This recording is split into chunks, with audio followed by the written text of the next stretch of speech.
Hello, hello, hello. Welcome to All Under the Squirrel Tree. I am here with all of the magical things that it takes to make a joyful spring wreath. Now, I've mentioned this a couple of times on previous videos, and this is going to go up to a shelter. And I am making this little tutorial to explain it and show how to make it. So we started off with this wreath form. I believe it's that, I have taken the label off ages ago. It's not wood. It's that really firm pressed paper. This one I think is 12, 14 inches. I think maybe 14 inches. I'm not sure. As I said, I've tossed out the label. What you're going to do is take this magic stuff, this magic stuff, and this magic stuff. I got these at Dollarama. They were $1.75 for the green and yellow, and then $1.75 for the same size package of just plain green. I think these two greens are slightly different, which is absolutely great, because have you ever seen grass that is exactly the same color all over? Not even on a golf course. So this bag, this big beautiful bag of really nice crinkly paper, is from Catherine at Bags of Love for Toronto, Bags of Love Toronto. And what we're going to do is glue this, put down a layer of glue. Everyone can help. Everyone can have their own little spot. And put down the glue, pat it down nice and hard, let it dry, and then add a little more, build it up. If you find that it's too narrow, which it very might well be. I wasn't... Opal, you can't come up here. Come on. This time you really can't, baby. Okay, I know you don't like being told what to do, but she's such a cat. And I just dropped a whole bunch of stuff. Excuse me. This is when I wish she had thumbs. Okay. I was wondering to myself, thinking this just might be a little too small, like too narrow here, because it's only about 1.5 inches across. So you do want to have it built up a little bit to hold all these ornaments that are coming, right? So what I was thinking is each person who's involved in making it can trace the, or a mitt like this of their hand. They can put their name on it if they want. They don't have to. And on like firm cardboard, like cereal box cardboard. And then glue that to the back, and then that'll give you a wider base to add some stuff. You can also do it on the inside. Let's pretend that this is, the finger shape. Oh my gosh, I have to move that because that's the second time it's dropped. You can put it like that. You can put it like that. You can put it like that. However you want, just to make this a little bit wider. Now, for the last time, I'm going to pick up these cards that keep falling. I'm going to put them here, so at least when they fall, they'll fall onto the table and not the floor. So once you're going to have this base all built up with those beautiful grasses, you can put ribbon through here. See, they have the little holes. I don't have any handy. What do I have? Oh, I have wire or elastic.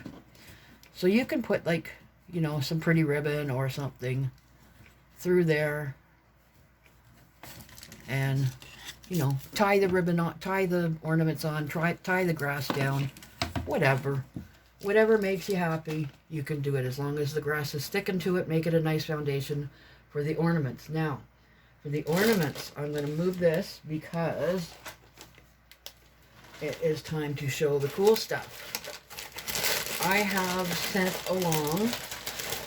Opal, you're here again? Come on, baby. Oh, I know why, because I've put all this stuff on her chair. Okay, there you go. There's your chair. You shouldn't be good. A great big bag of wooden shapes. And in this bag there are a lot of wooden shapes. Was it open? There are some birds and flowers. Some of these were gifted to me from my friend Thelma, from Thelma Hall's channel. She sent them to me. And then I've got these little ones that I picked up at Dollarama. They're like little leaves and mushrooms. Just some little ovals. All kinds of little shapes that you can, lots of circles. They can color on them. They can do whatever they like on them. And then attach them to the wreath. There is a ton of stuff like that. I also included a big bag, well, you know, a sandwich bag size thing of with some dust kicking up in here. Huh. These little squares, they're all 2 inches. Now, at the moment, and I know I should have done my research before starting this, but I will put it in underneath. There are a few people who make these little squares, and they're called Twinchies. And there's a YouTube group channel called Twinchie Tuesday, I think. I will put it down in my description so you can check these things out. They are so fun and so, what's the word? Well, you can use them for anything. So I've just cut up a bunch of really pretty papers into basically 2-inch squares. Some of them might be like 1 9/10 inches. Or I have these to add on top. But, you know, the person working on this wreath, kid, or the kid and their parent or sibling or whatever, can make some Twinchies. And there's a bunch of felt in springy colors, and there's a few wooden ones, and there's one in there that I have written template on so that they can keep that one particular 2-inch square and use it to cut out other 2-inch squares. So they can use whatever paper they want, fabric what they want, whatever makes them happy, and then make their little Twinchie and then attach it to the wreath or whatever they choose to use their Twinchie for, but that's another video. Then I included the decorative tapes that I got from Dollarama. They were $3. I got them a week or maybe 2 weeks ago. Just little rolls of washi tape to decorate the Twinchies, to tape the ornaments on, whatever. Just, you know, for use. Theirs to do with as they choose. And I got a bag full of whole pretty papers. I think I got these from Wish quite a while back. And some tissue paper. These can make really cute little, you know, for the spring theme part, this is how easy it is to make a cute little blossom. Squeeze it up really tight, let it unravel a little bit. There are some pearly beads in one of these bags. You can glue a little pearly bead in it, or a paper center in it, or you know, glue some leaves on it, whatever you like. And there's a nice little flower for on your wreath. I would show you in better detail, but I don't want to take all of this stuff out, partly because Opal is around and I want to keep it as cat-free as possible, because you never know who's got allergies and whatever. There was a couple more that I did. You know, just squish up a square of tissue paper. And there's a pretty little flower. So then we got that. Now, that's all of the things that are included. Also, this is not really included in the wreath, but is certainly would be cute on the wreath. I got more of these little, please do not play practical jokes with these. Do not go hair catch, because that could give somebody a real fright. But they can be decorated in any way. With the papers, with tissue paper, coloring, painting, dyeing them. There is a dipper in the package so that you can dunk it and dye. But I thought the kids could, or the families could, decorate the eggs and then attach them to the wreath too. There are small holes in inside of them. You can put a wire in, glue it on, whatever. But there's those that you can use. Now, that's pretty much all of the stuff that goes into the wreath. I chose spring. I wrote it all down because I've done this video a few times and I tend to ramble and ramble and ramble and not make sense. So I decided to write down the key points. Still very heartfelt, but just to save you some listening to chatter. So I chose spring because it is a beginning. And everyone who is going to be working on this is having a new beginning. Winter is long and dark and cold. And don't get me wrong, I think winter is my favorite season. I love it. It's beautiful and joyful. But the reality is that there are nicer days. Winter is done. That part of the season, that part of the year is done. And spring is here. And actually, spring got here, I think, last night at midnight or 2 or something like that. So, spring is here. New beginnings, new start, fresh and pretty and light and joyful, and the newness and so much hope ahead. So that is why I chose to begin this in spring. Now, with spring, we will, once you've got your base, you'll add all of your spring and Easter, and there's lots of holidays that pop up through the spring seasons. You can attach them. And then summer is going to come. And when summer comes, you can make more. This is why they do have to sort of be a little bit little, or make sure that you've added good substantial support on the back with more grass. You can do your summer ornaments. With the Twinchies, you can cut out a little bathing suit or flip-flops or watermelon, my very favorite summer thing. That to me, watermelon is the one symbol of summertime. But anything that's summer and school vacation and all that cool stuff, and then add it to the wreath. You don't have to take the spring stuff off. Now that comes to another thing. If you want to take your spring thing off and take it home with you, take it back with you, that's fine. That's absolutely fine. You can take it off the wreath, and it's yours. You made it, so you keep it.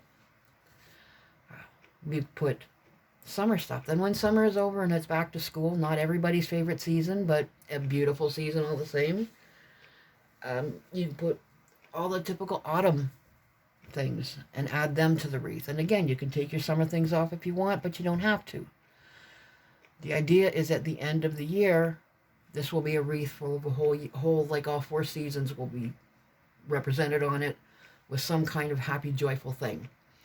It doesn't even have to be happy, joyful. If, you're just having a blah day and you want to do a little thundercloud, that's what happened. That's perfect. So, then you'll do the fall. We have Thanksgiving and Halloween and back to school, and I'm sure many other celebrations and holidays, and they can all be represented. And then comes winter. So winter you can do with the Twinchies or fabric, or I'm going to be showing you in another video a really cute little craft to make with worn out gloves, or when you lose a glove or whatever, and they're the perfect size for this. Do your winter things, do your Christmas things, do your Hanukkah things, I'm not sure of any other holidays that fall, well, New Year's, and any of those lovely holidays that fall through the winter, and represent them on here. And then comes spring again. And when spring comes, you take the wreath in all its glory and hang it somewhere where, you don't have to hang it up on where take up big space, but hang it somewhere because it's going to remain a constant reminder of friendship and happy times and maybe the occasional not so happy time and new relationships and new beginnings and a lot of fun and creativity. It's going to represent all of that. So put it up somewhere and start a new one. New spring, new wreath. I'm going to do my best to make sure that there will be supplies for wreaths for as long as I can. Oh yeah, the stickers. Things falling everywhere. I showed them in the haul video, but these are some of the stickers that will be going. Really cute for spring and Easter, but no squirrels. Lots of butterflies and bumblebees and flowers. And then this gorgeous paper. I don't want to knock over my water. Beautiful paper. Some is coming to you. Some is staying with me. It's absolutely lovely. It's a nice weight. It's not super, super heavy, and it's not flimsy. It's only on one side, which I tend to like because, when you get two that are like a beautiful pattern on one and a beautiful pattern on the other, you don't know which to use. But this is gorgeous, so it will be of use for whatever they want to use it. However you want to use it, it's yours. Now here's the best thing about this wreath. When somebody moves out, and they will, they can take their creations, their additions with them. That's theirs. You made it. You want it. You take it. But when you take it, there will be a mark left. There will be either like a little bit of glue, or if the paint was still wet when you added it, there might be a little smear of paint. There might be a little, little dip where you've cut it out from the grass. There's going to be a mark that you have left on the wreath. And that is just like the mark that you leave on people you meet. It's wonderful. And it's never forgotten. It'll always be there. Whether your present, your ornament that you made is there or not, you are still being remembered. And that's the secondary, besides having a tremendous amount of fun and getting, gluey and painty and all that good stuff. Point to making this wreath is just, it's a reminder for everyone that no matter what you do in some small way, you leave a beautiful mark. You leave a beautiful memory. So with all of that silly smushy stuff said, I will say thank you for joining me under the tree. I did go for a little walk today, and I saw one of the new ones. They're not really a baby, but they're not fully grown yet, up in the tree. And they're getting to know me, and that made me really happy. Because I can't feed them, and I can't, bring them in and things like that, but I can still talk to them. I do love squirrels. That's what I'm talking about here, is squirrels. So, yeah, I was very happy. I took some garbage out, posted a letter, and saw a little squirrel. So I have had it, and then got to come and talk to you. So I've had a wonderful, wonderful day. Now I'm going to make my supper and talk to my kitty cat, who is actually fairly well behaved today. Sometimes she waves her tail and knocks the camera and all that good stuff. But there's the wreath, how to make it, why it's important, or special. Special is a better word. Why it's special to me, and hopefully will be special to you. So make it and enjoy it. Have fun. Learn a new art craft. Make a new friend. Do all the good stuff. And I will see you again under the squirrel tree. Bye.